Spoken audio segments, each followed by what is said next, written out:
Okay, I think we're set.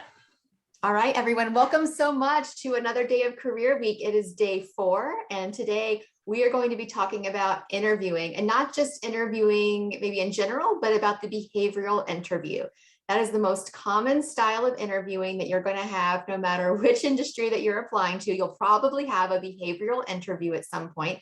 I'm going to let our wonderful speakers tell you a little bit more about what a behavioral interview is. But we're hoping today that this can just get you more familiarized with what that common style is like, how to be just thoughtful and mindful of what those questions will look like, and how you can anticipate answering them weeks and weeks before your first interview. So then when you get to that first interview, you're not going to walk in blind. You're going to feel much more prepared because you started way in advance. So again, I'm Heather Palmer. I'm from our Engineering Career Center, and I've been working with engineers for over 10 years now. I've been a part of the UVA community for even longer, working in different career offices and as an alumna myself. And today I'm so excited to bring in our wonderful partners from Accenture. As you may know, Accenture loves hiring UVA students. There's so many alums that work there, and they are just wonderful partners to us every single year, not only speaking with you all and hiring you, but they also come to these events and they teach you right from an employer perspective what they're going to be looking for and give you some tips and advice. And they just partner with us throughout the year to offer events to you. So I'm going to turn it over to Samantha, Evan, and Jessica to introduce themselves and tell you a little bit more about our Accenture recruiting team. Thank you, Heather. Well, hello, everyone. Thanks so much for having us here. That was a great introduction, so I don't think I need to say much more, but we'll be going over the behavioral interview process and just some tips and tricks. I'm going to go ahead and share my screen. Let me know if you can see it. Wonderful, I see it. Okay, and then I'm going to try. And that looks perfect. Okay. Well, I'll let Jessica introduce herself first. Yeah, my name is Jessica Joyner. I am a senior manager at Accenture. I've been with Accenture 11 years. I am one of those few that have done sort of all the different pieces at Accenture. So you'll see, we'll talk about our federal services, which I was in for about 8 years. Then I moved over to LLP, which is more of our commercial side. And I was there for about 2.5 years with a focus in cloud project management for financial services institutions. And now I have moved internal, and I am an ISIT lead, information security, information technology for the US and Latin America for our ventures and acquisitions. So when we acquire a company, I help them get enabled. I also graduated from UVA. I always forget that part. I graduated in 2009 with a BS in computer science from the engineering school. Wonderful, thank you. Perfect, thanks, Jessica. Evan, we will go to you. Hey, thanks, Samantha. Good morning, everybody. My name is Evan Argudo. I graduated in 2019 from UVA, and I studied systems and information engineering. And now at Accenture Federal Services, I'm a technology senior analyst. Actually just got promoted for mid-years, so I'm very excited about that. And right now I work with one of the largest federal implementations of the ServiceNow platform. Congrats on that promotion, Evan. Thank you, I appreciate it. Yeah. Yes, congrats. Perfect. And then, so I'm Samantha Mason. I am our AFS, or Accenture Federal Services campus recruiter. I've been with AFS for actually, I think it's 3 years now in August. And UVA has been one of my schools since the beginning. So it's been awesome going on grounds. I'm learning the lingo, going on grounds and doing different recruiting events and just meeting you all. So very excited to be here. And then I'll kick it back to Jessica. She will be our presenter, and then Evan will take over at the end. But if you have any questions, feel free to come off mute, go in the chat, casual conversation. We are just here to help you. So Jessica, I will let you start. Awesome. So you may not know who Accenture is. So here's some, well, sorry, let me take a quick back. So this is gonna be our agenda today. We're gonna talk about who Accenture is. Then we'll talk about the overview of behavioral interviewing. So what does that even mean? I know you've probably heard it before, and hopefully you've done some research. The next, we're going to be talking about how to actually prepare for that interview. Now that you know what it is, how do you get ready for it? And then we'll talk about some interviewing tips, and then we'll open it up for some QA on any sort of questions you have. As I'm speaking again, feel free to come off mute, ask me any questions. I'll try to address them as quickly as I can. So here we go. So you may not know Accenture, but we are a very large worldwide company. We have about 570,000 people worldwide. We are in 200 plus cities, 50 countries, have 6,000 clients. So those aren't just specific people, but those are companies and agencies. We are represented at 91 of the Fortune Global 100. And 75% of the Fortune Global 500 are our clients. And 97 of our top 100 clients have been with us for our 10 years. So what does that mean? That's a lot of numbers. That means we have a big presence everywhere. We are the people who come in and solve complex mission critical issues. We are partners with our clients. We try to solve their problems with our expertise and our experience. And we try to make sure that we just don't serve them the same sort of thing we serve like it's not copy from one client to another. We try to really sort of specialize our solutions for them, which is why some clients have been with us for so long. So that's Accenture as a whole. Let's talk more about Accenture Federal Services. So it is a wholly owned subsidiary of Accenture LLP. So if you hear people say LLP, that is the entire company. AFS is a smaller piece. And they work to help our financial institutions, sorry, not financial institutions, federal institutions. Sorry, I'm getting all my terminology confused these days. Federal institutions in our defense, intelligence, public safety, civilian, and military health organizations. Why it has to be separate? Is we are actually headquartered in Ireland, and so we have to have sort of a separate piece of it. What that allows us to do is it allows us to be a big player in the US government, as you can see here by some of these stats, but also bring all of the tips and tricks and best solutions that we've done from other clients in the commercial world to who can be a little bit more risky to the federal government. So you see in the federal government, in our AFS space, we have over 10,000 people. We're at 60 plus federal clients. We are major federal partners for Amazon, Google, Salesforce, ServiceNow, a whole bunch of different ones. And we've been working on this and doing this and helping government agencies for over 30 years in the federal government. So that's Accenture. So that's just a quick overview. So in our interview process, we'll transition over to what the interviews are. A behavioral interview is one of our major ways of finding out who you are. So there are interview ways that we can talk about skills-based. We can do case interviews, but most often you're going to see behavioral interviews. And I personally, and this is just my opinion, I put the most weight on the behavioral interviews. What that is it brings your resume to life and it shares your experience. So when we look at a resume, it has probably gone through a few iterations of someone looking at it and refining it and making sure that keywords and buzzwords are there. A behavioral interview is for us to be able to find the nuances behind it and what did you actually do?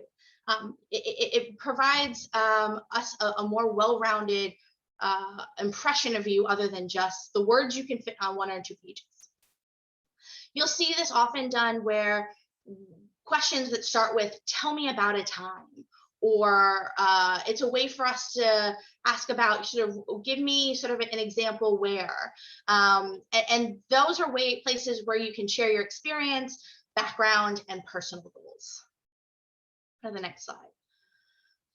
So preparing for the interview, is very, very important. As they mentioned earlier, if you prepare now, if you feel confident, if you feel you have a lot of good examples, if you think over it and mull over it, when you're in the interview, it's going to be less scary, less nervous, less overwhelming. And if you have a really good selection of different cases where you have shown skills, weaknesses, can answer those questions, if there seems to some questions where it seems like, oh no, I already sort of used that example before, you have a big backlog of experiences to draw from. So our recommendations for preparing for the interview are making sure you know yourself, making sure you know your resume. So, you know, what experiences do you have? Making sure that if they are represented on your resume, you have very clear understandings and very clear stories for what's there. And then additionally, knowing your employer or industry. It does not make sense for you to come and talk to us about the time you implemented or fixed a car, and that's why you're so good at Accenture, unless you can sort of equate it to the things that we've done at Accenture and the things that we do in our industry. Now, it's a great example if it shows perseverance, if it shows dedication, if it shows research. But if you're like, I can fix a car, that doesn't really help with consulting. So if you move on, preparing for our interview, knowing yourself is really important. I think this is probably the most important piece of these three. This is what you want to be able to represent when you're sitting at an interview. Because understanding your skills is great, and I can kind of read that from the resume. But I want to know, what is the flavor? What is the special sauce that you bring? And knowing sort of the experiences you've had and what impacts they've had, and understanding how it applies to your strengths, your weaknesses, your history is very important. So the few items we think about here are making sure you can describe what you want in a career and employer. And this doesn't have to be, I want someone who is in New York City and has 400 employees in that office and has blue walls. It's, you know, what values do they have? Do they care about people? Are they very focused on nonprofit versus commercial? You know, is this something that you want as a long-term career, or is this something that you want to sort of use as a place to start and then figure out what you want to do when you grow up? I still don't know what I want to do with when I grow up, but that could be something that you have a plan already. You know, first few years I want to be in consulting, and then I want to get into XYZ. Also, make sure you understand what's important to you and rank them. It's something that's taken me a while to learn. Is I sort of instinctively chose Accenture, and then at places in my career where I'm feeling a little bit low, sitting back and thinking, well, what do I want about my next role, which is sort of our mini jobs when you're in consulting, and where do I want to, what's important to me? You know, is it the fact that I'm doing cutting edge technology? Is it important that I am a startup? Is it important that, you know, I don't care what I'm doing, if I'm moving boxes from one side of the room to another one day and the other way the next day, as long as the people around me are cool to hang out with. So that's really, really important. And understanding that about yourself and understanding what your goals are will help you more accurately reflect the scenarios and examples that you use when you're answering these questions. Kind of tied into that is identifying your goals and objectives. So understanding what you want for a career and an employer is great, but then also knowing where you want to be. Are you one of those people that's planning to work a ton of hours and sort of be the fastest person at the company to ever get promoted? Or are you looking to become an expert in cloud? Are you looking to be somewhere where you can work remote most of the time? All of those should be ideas that you have in your brain, and they don't have to be super concrete, and they also can change. But as of this moment, what are you looking for in a career, and what are you looking for in an employer? The other thing that I think is most important is identifying your strengths and weaknesses. And strengths are easy, right? I'm killer at doing project management. I'm killer at following up on things. I'm killer at making sure that I have attention to detail. But weaknesses are a little bit harder, and I'm still not quite there, but it's it's a position of power to understand where you aren't the strongest and where you may need help, and to sort of raise your hand and ask for help more sooner than if you were in a situation where that plays to all your strengths. So where can you how can you represent that this isn't the thing that you're like known for?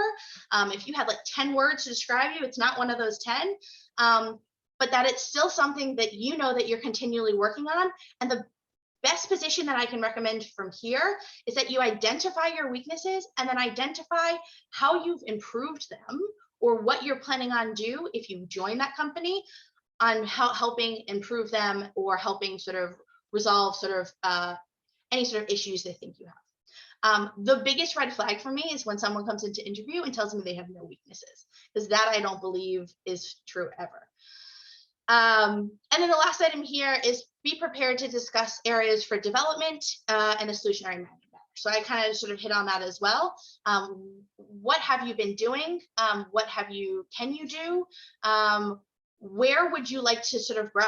When I joined Accenture, I had sort of a CS background, but didn't really have a good sort of writing skills. I needed to sit down and I needed to focus on that based on the roles that I had selected for myself, and really worked on that my first few months and few years. So the next piece here is knowing your resume. I bet you have all sort of looked at your resume so much at this point, or going to look on your resume so much at this point, that you don't want to even look at it for months after this. It is important that when you walk in, that you at least know what the examples are on there, especially if you tailor your resume for different employers or different industries.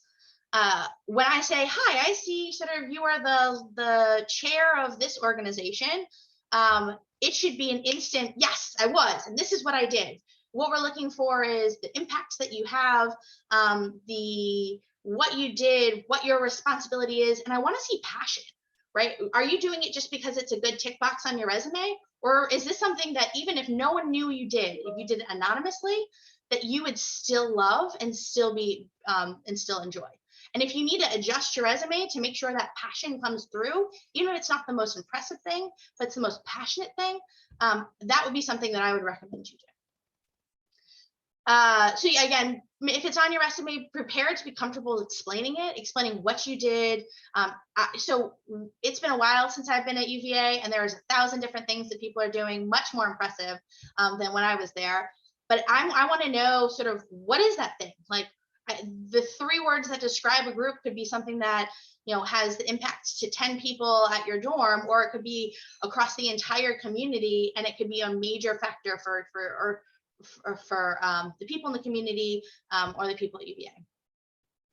And then I'd love the biggest sort of one of the bigger red flags as well is when I ask about something on someone's resume and they say, yes, so you were the treasurer of your sorority or fraternity. Yep, yeah, I managed the budget. Cool, that's what a treasurer does. I need to know what else was in there. You get so few words on the resume. Tell me more. Tell me if you did something and it wasn't sort of in your job resume or your job description. Tell me what you did to improve the role. Like I know all of it. And if you're talking too much, a good interviewer will stop you or be like, that's fine, or just is needed to get what they need. But feel free to keep on talking. So that's your resume, knowing you. The other part here is knowing your employer. Did you just interview or apply for Accenture because it was one on the list and your friend's applying? Is it something that you really care about? I have found some really cool things that Accenture does that I wasn't aware of by sitting across someone in an interview, and they've done a deep dive into our material to be able to tell us about that, which is it's a really cool perspective. And that person always kind of gets a little extra gold star that they know something about a company that I've been working with for over 11 years and I don't know. And you can find that by our company website. Our website is great. It's extensive. It's wonderful. You can talk to alumni and current employees. So I'll offer it now. If there's anything you want to know about Accenture, feel free to put some time on my calendar. Feel free to email me. I'm willing to talk to anyone. I'm passionate about UVA students being at Accenture. I'm passionate about Accenture. And I'm passionate to get for you to understand what consulting is. And I'm sure all the people you'll be talking to from Accenture and most companies will feel the same way. So feel free to use us as a resource. Review our corporate literature if you see stuff out and about. I would also say look at LinkedIn as well. So that's sort of newspapers, industry magazines, publications.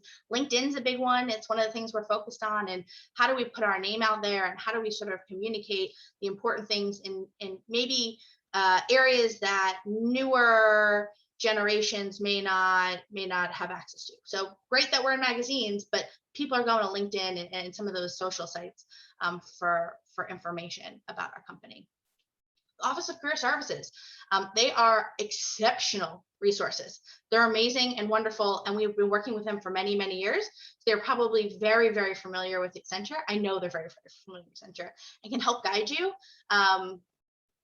either formally with materials or informally if you ask sort of individuals about their experience. And then attend company information sessions like this and activities. This is a great way for us to be candid about what we are, where we are, sort of what our flavor is, and if you're a good fit for us.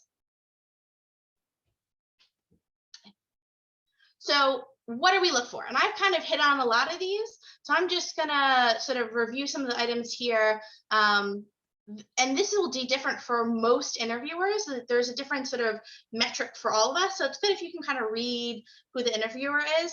But I look for someone who is willing to be candid about what they've done and the impact they've had, show passion. What we're trying to evaluate in our behavioral interview is the skills, abilities, and interests.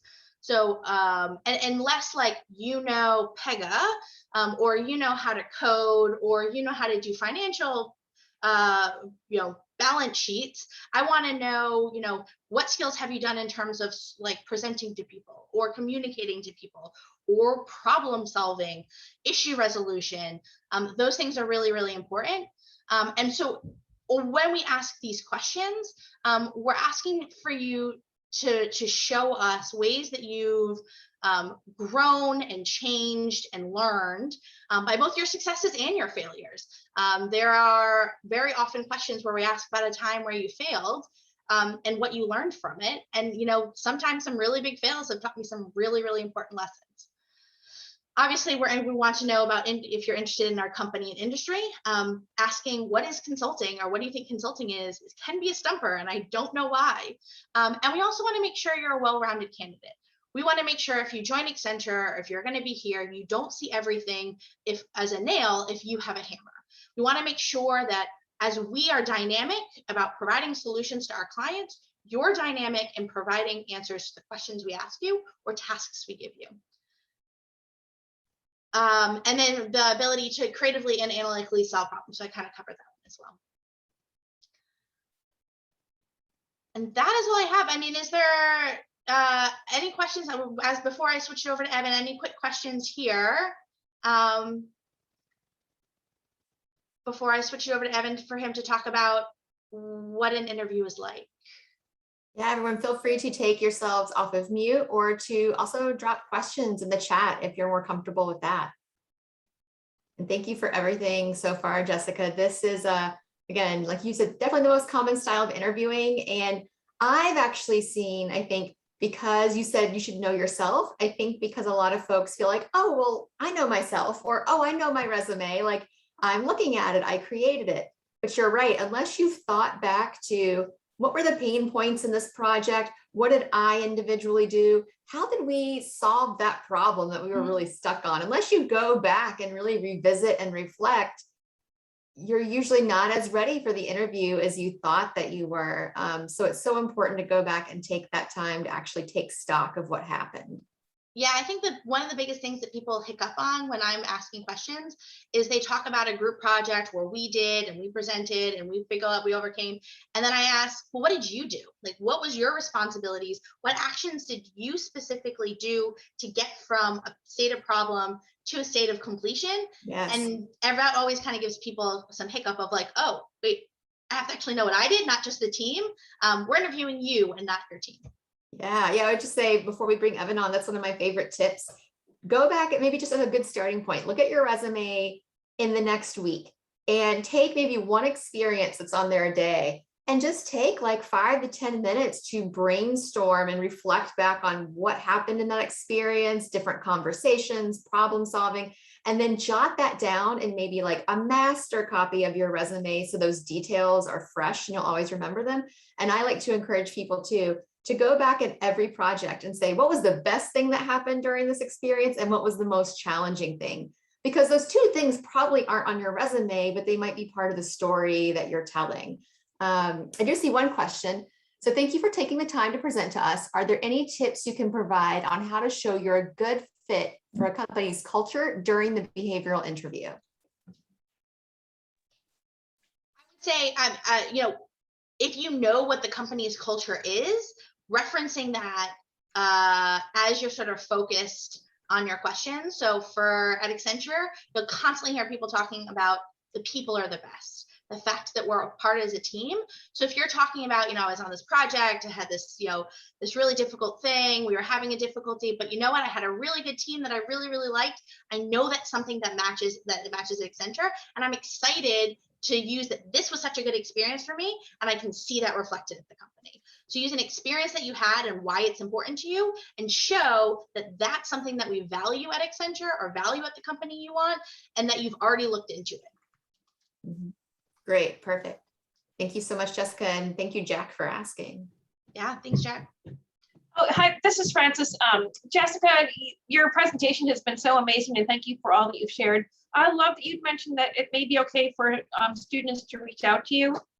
What's your preference for that? Would that be email or LinkedIn? Preferably email. I promise you I'm good with LinkedIn, but not as good as email. I will put it in the chat as well, so feel free to reach out to me. I am willing to put any time on the calendar or emails back and forth if you feel that you have questions about Accenture, whether it's about the interview process or whether it's about just Accenture as a whole. Like, where do I start? Sort of, I'm seeing this thing here. Can you give me more information about that? That is so generous. Thank you so much. Yeah. Well, thank you so much, Jessica. I know you have to drop for another meeting, but really appreciate your time. Oh, anytime. And I will switch it over to Evan. Evan, are you on? Are you ready? All right, perfect. Yep, good to go. Thank you, Samantha. And also thank you, Jessica. That was really great advice that you gave. So I will be covering the STAR method today. And then, so I'll be covering the STAR method, which is when you're like describing situations and telling interviewers your stories from prompts that they give you, and then some other interviewing tips as well. So the STAR method, I feel like a lot of people use it without even thinking about it, but Accenture always outlines it very well. So there's 4 parts to it, given, the 4 letters. So the first one is, describe a situation when something happened, or, give me an example.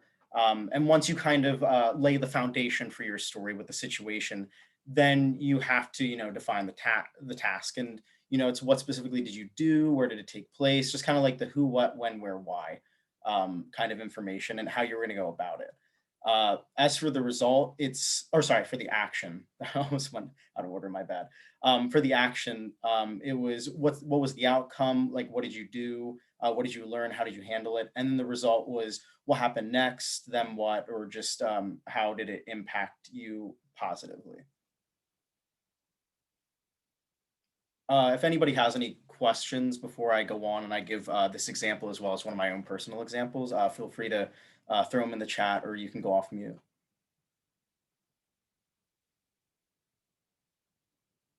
I do see one question, Evan, that came in. This is Heather. Do recruiters have procedures or just hold on. what do they think is a good way that they know the candidates? Because I've seen some YouTube videos that say, don't talk too much, just give short answers.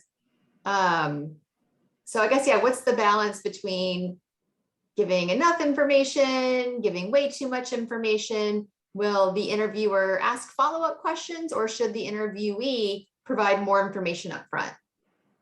So I can only speak to my experience and the experiences of just other people that I know that work at Accenture and AFS. The biggest, and I was actually going to save this tip for a little bit later, but it's a great question, so I'll bring it up now.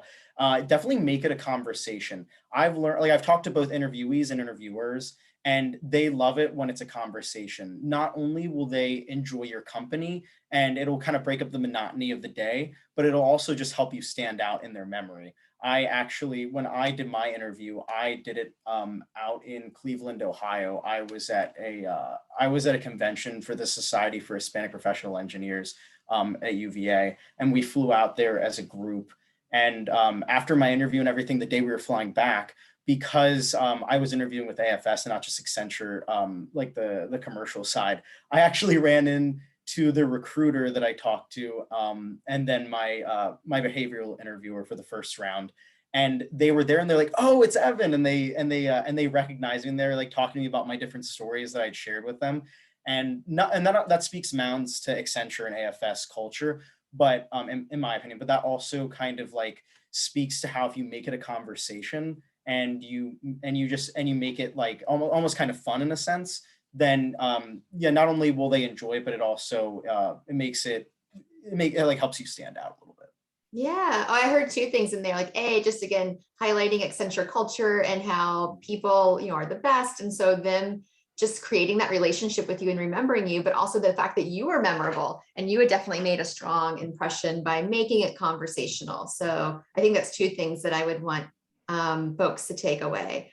I see another question coming in, but I'm going to go ahead and let you walk through the slide, and then I'll introduce our next question. Okay, awesome. Thank you. So if you guys want to read this example, I can read it off for you, but I thought I might do like a little twist on this and give you guys an experience that I had with actually that first round interviewer that I worked with. So funny enough, this is a very quick side story. I'm moving into a new house here in Arlington, Virginia. So sorry if my room looks like a little bit of a mess in the midst of moving, but I was moving all my books, and I actually found my old interview pad with all my old resumes and the notes that I was actually like the resumes that I was handing out nearly 2 years ago at the same career events that all of you students are attending now. So instead of reading this example, I was actually going to switch it up and give you like a real life example of the one that I had. And I think it was one of the best interviews I enjoyed it so much. So I did, without knowing, I kind of did a bit of the STAR method. So I had all these different stories for the interviewer's prompts. And I hate that I can't remember his name, but he was such a nice guy. And I guess at the end, he was like, we have about 5 to 10 more minutes. Would you like to tell me a little bit more about yourself, or would you like some feedback? And I'd never gotten that posed to me before. And so I wanted to go with like the riskier option, I guess. And instead of just, talking about myself, and that's when you make it less of a conversation and more of talking at the interviewer. I said, I'd love some feedback. I would love to learn. And he said that he loved all of my stories, except for one, and he actually gave me feedback on it. And we went through kind of the STAR method. So I can give you the story that, it was the one story that I didn't prepare as well, but I can like bring it up actually right here. I have the notepad. So the situation was, I was on the rowing team at UVA, and I had a younger teammate yell at his boatmates. So that would be the situation. The task was that I needed to convey to him that wasn't right, because I had been on different teams before in the past in high school and whatnot, and I knew that caused toxic team atmosphere. So the action that I took was that instead of yelling back at him or making the scene public, which I feel like a lot of us young adults might do sometimes if we're upset. So instead of doing that, I actually took one of my brother-in-law's advice one time about just pulling people aside and having private conversations like he did at work. So I kind of applied that methodology by pulling my teammate aside and just talking to him privately in the locker room away from everybody. And so that was the action. And the result was that he brushed it off and he was just like, whatever, I don't really care. but I guess once he got some breakfast in him and once he took a hot shower, got back home, everything, he texted me a big thank you and told me how he was going through some personal stuff in his life, and he texted me this all before my first class of the day, so it was still pretty early in the morning. And from that, I learned how to work with people better and also just be a better teammate. And I guess the way that I conveyed that story to my interviewer, he said it was a very good story, but he helped me kind of form this situation, task, action. I actually, like I said, I have the notes right here where he gave me the feedback, and I'll always remember that because he gave it to me in this format. And I had another interview probably a few weeks out after that, before my second round interview with Accenture, and I was giving them these stories, and I did it exactly in the STAR method, and they're like, "Wow, your stories are so great! Like, where did you learn this?" And I was like, "I actually learned it from Accenture." So, and also another note on this is the story doesn't always have to be academic related or doesn't have to be internship related.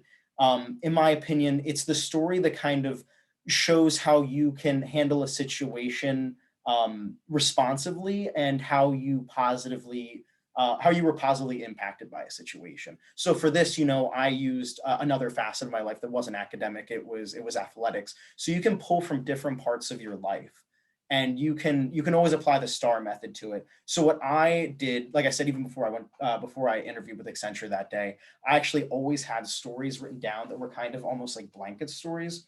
One was, a time of failure.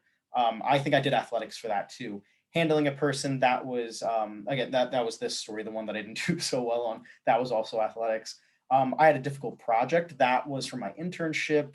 For group work, I was talking about something that I did in one of my fourth year classes for systems engineering. For transition, it was like a more personal story where I was moving from such a small hometown to UVA, where my entire K through 12 school was the same size as my Chem 1 lecture. And then another one that was big responsibility was, I think, like an internship or something academic related. So as long as you have that healthy, holistic mix, and having those stories, and instead of talking at the interviewer, asking them if they have questions or they might relate to your story with one of their own stories, that's what I kind of mean by making it a conversation. I would say that's the best way to go about the STAR method.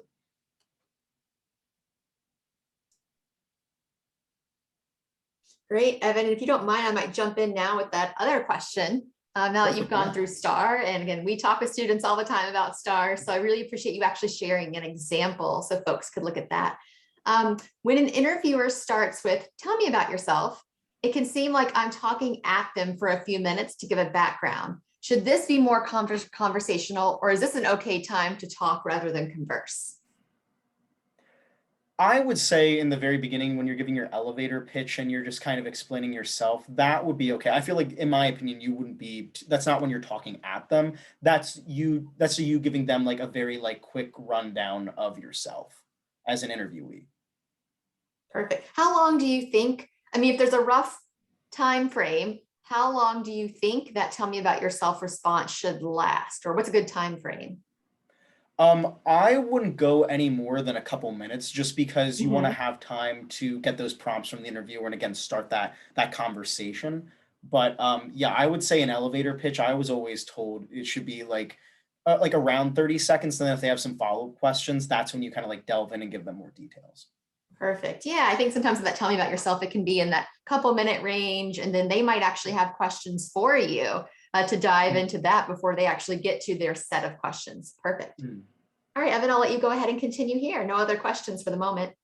Okay, awesome. Thank you.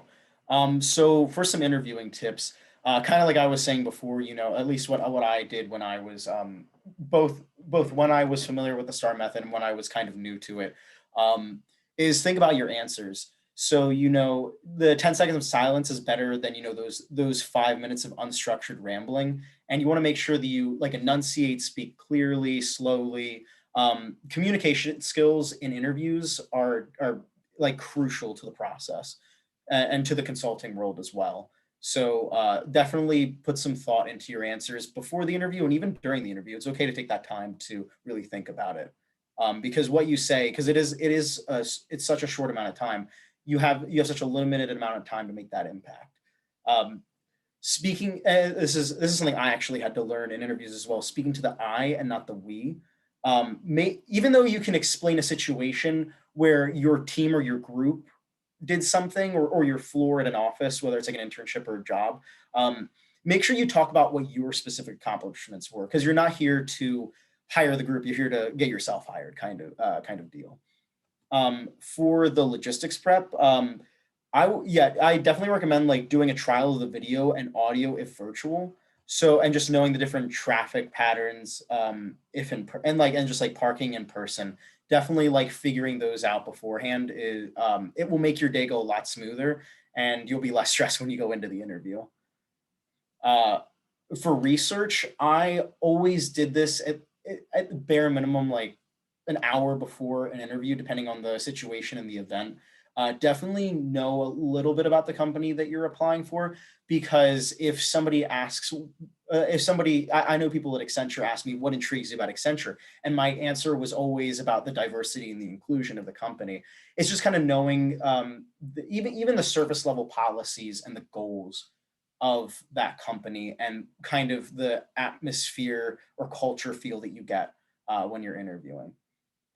Preparing kind of similar to logistics prep, but it's more about, knowing your, in that case, when it comes to prepare, aside from like the physical things of like knowing the logistics, this prepare portion right here is more about practicing your behavioral interview questions, writing out your answers, making a list of your experiences. And while your resume writes that all up, your resume won't be able to tell all those stories, all those numerous opportunities of where you can explain where you can explain the STAR method and how you can utilize that. So if you want to do it with parents, friends, family, or anybody who helps out with career counseling at UVA, because they have a fantastic staff, definitely utilize those opportunities and make sure to work with the questions and just prepare for anything that might come up in a behavioral interview. And then the last item would be speaking to a lack of experience. So if the interview asks about an experience with a particular skill set and you haven't worked with it, definitely express your interest in learning it, even if you haven't already, because just like motivation and passion about learning is also a huge thing that I've learned that interviewers really care for.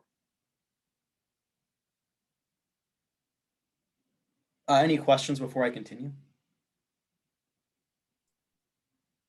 None in the chat at the moment, so I'll let you know if any come in. Does anyone want to take themselves off mute for any questions for Evan?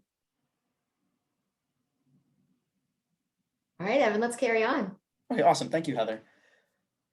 So for some of these last few interviewing tips, definitely prevent yourself from rambling. I am definitely, now that I've been in the field for about almost 2 years, if I'm trying to explain a part of the system that I'm excited about or anything like that, I definitely get a little overzealous and I'll start to ramble. So I've actually had to work on this in my own like work life, but definitely try to be clear and concise with interviewers. Share details only if it's relevant or impactful, and eliminate filler words and phrases. Kind of as I touched on before, pace yourself. It's better to think about it instead of just rushing into it and going into this crazy ramble story and you don't know where you're going out on the other side. And then on top of it, be an active listener, understand the question, to help best tell your story. Honestly, I'm one of the people that I'll get so in my head about something. I would have an interviewer say something to me and I would get part of it, but I try to think about the answer so quickly that I wouldn't give myself time to understand the entire story or question. And in cases like that, that's where it's time to like take a pause for a couple seconds and then just say, hey, sorry, could you repeat that? Or could you explain what you're looking for a little bit more? And that always worked right away. And even if that would just buy me time to like understand what they were really asking if I ever got caught up in my own head. Another tip is, adding color to that outline. So your resume. So just kind of like how you're presenting yourself and conveying yourself in an interview. You definitely want to, like your voice, your tone, your passion kind of carries like in your story, and it can carry over in your resume too. But again, like a resume is just a sheet of paper with information. You're the one telling the story. You're the storyteller. So this was another tip that I was going to give just personally for me that's not on the slides, but convey your best self and convey yourself as how you want your employers to see you. So definitely, like if you're excited and confident, the interviewer is going to lean into your stories. Practice interviewing with somebody like outside of the experience, and always keep in mind that your story is familiar to you, but remember to have those key, crucial and relevant, impactful details, so that when you're telling your story, you have to remember that your interviewer is unfamiliar. So if you start, shooting off names of different people, they're obviously not going to know, and those aren't relevant details. But if it was something that your team accomplished and you had a large hand in doing, and you did one specific task for it that was crucial, definitely like highlight things like that. The last thing is try to best know who is on the other side. So, if you can get a chance to know who your interviewer is, just pop on LinkedIn, and try to understand their role at the company and the experiences they've had. Maybe they have an alma mater that's the same as one of your siblings or your parents or your friends. And then align yourself to the company you're interviewing for. So what I would do with Accenture, I always really like the diversity and inclusion aspect of it. So I always try to like work that into my story to show my passion for that. And so your mission is to align your story best to the company's ideal candidate, because you kind of want to fit not exactly a mold, because you want everybody to be unique and bring their own experiences, but for what the company is looking for, you want to put your own twist on it. Lastly, on this bullet point is think about what's the most important thing to you and what you want your interviewer to take away. So again, conveying your best self and how you want your employer, or rather in this case, your interviewer, to see you, because they're the representative of the employer.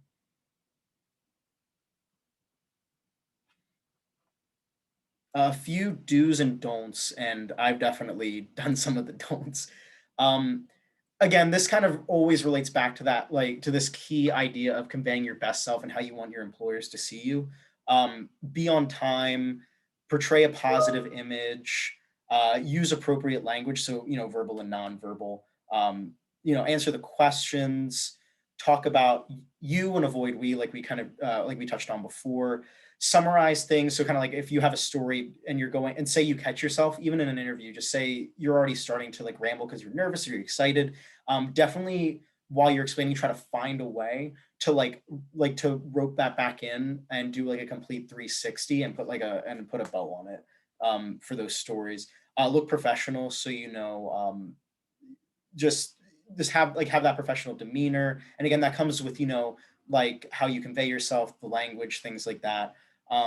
Also, another way, because people are asking more about how to make it more of a conversation. When it says understanding the next steps in the process, definitely like ask them questions. Come into the interview with questions, and that's how you can make it more of a conversation. So instead of it just being like this very structured, rigid interviewer interviewee portion, or just like interview, then you're able to make it like more about them as well. And then if you can, test the technology prior, if they allow you to do that. Some don'ts: definitely don't wing it. I'm definitely not a spontaneous person, so I never tried to wing it. Don't discuss, very sensitive topics, so politics, religion, personal relationships and issues. Salary is definitely not something you would bring up on a first interview. And then don't ask questions like, what are my chances? Like those are definitely not the things that you don't want to do. Evan, I have a couple of questions. If you're Awesome. ready to field a couple more, great. Awesome. Do you think we should grab stories that are unrelated to the internship or job, as long as it serves to answer the question? For example, tell me about a time where you failed. If I was applying for a software engineering role, could I mention something similar to Evan, like what he did with the rowing story, or would it be better to ask or to answer and use an example that's more relevant to software engineering? This is a really good question. Thank you for shooting that my way. I would recommend you should, and this is kind of what I gained from my experience at UVA and just the different people who gave me advice. Always have at least one internship, and if you've had one, and if not, at least one academic story. Having more of those are great, but if you can throw in those, if you have a chance and there's multiple questions, say instead of 2, there's 5, definitely throw in some ones that just aren't academics, that just aren't internship, because then they'll get to see that you have a good work-life balance, and that you have different activities and goals and passions in your life. Because at least for Accenture, I feel like the work-life balance here, though it depends on the project, I feel like mine is fantastic. And I know that the company as a whole really prioritizes like making sure that your work-life balance is great. So if you can show, I would say specifically for Accenture, if you can show them that you have all these like different like facets of your life, definitely kind of like put them into your stories. Maybe a couple, doesn't have to, I wouldn't say, like, for example, I wouldn't use athletics for, if they gave you 5 story prompts, don't use it for all 5 stories. Mix it up, show them that you're a holistic student, and then that would be kind of it. So I guess it would be, for my answer for that, it depends on how many questions you're getting, but if you have a chance to show a different part or a passion of your life, and to show that life portion in the work-life balance, definitely do that. Perfect. Yeah. So it sounds like, Johnny, thank you for asking the question. It sounds like we can definitely pull on experiences that aren't directly related. It's just nice to mix up the context. So maybe we've answered question 1 with an academic experience example, number 2 with an internship, number 3 with a hackathon, number 4 from a student org. So it's nice to pull from different types of experiences and to get some diversity. We had one more question, but I can definitely follow up with the student if you had some other things that you needed to share, but I see that we're on Q&A. So one other student had the question, sometimes, Evan, when there's multiple rounds to an interview, students are unsure if they need different stories, like a completely new set of stories for a second round, if they're getting very similar questions, or if it's okay, like, hey, these are different interviewers, so I can use some of my same stories as interview 1. Interesting. These are fantastic questions. This is why I love always working with my alma mater. UVA always pushes me, even when I'm not a student. I would say what I did, again, this goes back to how I prepare for things. I had a whole like list of prompts for stories. So I had 2 failure ones. I had like an internship one. I had a couple academic ones. So I had kind of like within my notes, like this one was for Accenture. I had like a base one. I'm sure I ripped it out or I lost it or something, but I had like a whole base of 10 or so stories that I would use, not just between the different places I was interviewing, but I used it, but I would use it for, I would use what I had and kind of apply it into even different interviews within the interview process of a different company. Because I think generally and Samantha will be able to speak to this, it is a different interviewer, but you're still within the same interview process. So I always avoided trying to use the same stories and prompts because I didn't want to be a broken record. So I would switch it up a little bit, or I would try to think of other stories going into the next interview. But the way mine was for Accenture was because I did technology engineer analyst, was behavioral. And then I did a case study my year, and then I had another behavioral one. So for those 2 behavioral ones, I don't believe those 2 recruiters, one was a recruiter, the other was like a manager or a senior manager. So he had like info about me and he had my resume for sure, but I definitely tried to use other stories just to not, just to be, I guess, a little bit more holistic, and also not to give out the exact same story. Okay, great. Yeah, Heather, I can actually add to that if please you don't do. mind. Yeah. So yeah, exactly what Evan was saying. Usually if you're in the second round, it's usually a different interviewer. They may ask similar questions, but usually not the same. And I think it's definitely okay to use the same story, but again, it may be similar, but different. So you could use the same story, but tell it in a different way, or tell details that you maybe didn't tell the first time. So I think that is what's great, what Evan was saying, just like kind of write it out and be able to remember all like the different aspects of the story, if that makes sense. Great. Yeah. And today's career week day 4 email that went out about interviewing as well. So everyone should have received that email that's here on this call. We talked about kind of having a toolbox, or I like calling it a goodie bag of stories, just like Evan was saying. So I like to say, hey, teamwork is something that's really important for consulting. And so let me think of my favorite teamwork story in the classroom and outside of the classroom, whether maybe it's an internship, and then maybe one from a student project. And so if I think that, again, leadership or problem solving are a skill that the employer might want to ask me about, how can I think of multiple examples from different experiences I've had? And that way I'm walking into the interview with more than one teamwork story kind of in my tool belt. So yeah, just like Samantha and Evan have just said, it's great to brainstorm a variety of stories and kind of workshop them ahead of time. So then you're more prepared to answer questions and have your previous experience flow from your brain to your mouth more easily than just remembering it on the fly for the first time in a long time. Any other questions that we want to take advantage of? I know we're right at 1 o'clock, so we will need to wrap up in the next minute. But does anyone have any questions for our wonderful guest from Accenture? And I know that Jessica shared her email address earlier. I don't know, Samantha and Evan, if that's something that you feel comfortable with, or should students connect with you on LinkedIn? What would be the best way to connect with you all, or even just with Accenture in general? Yes, I am going to, please feel free to email me with anything that you need, if any questions. I'm going to go ahead and write it in the chat. Perfect. Yes, you've always been so wonderful at making yourself very available to students and sharing your email address. We really appreciate that. Of course. I accidentally just sent it to Francis. So I'm going to send it to everyone right now. Wonderful.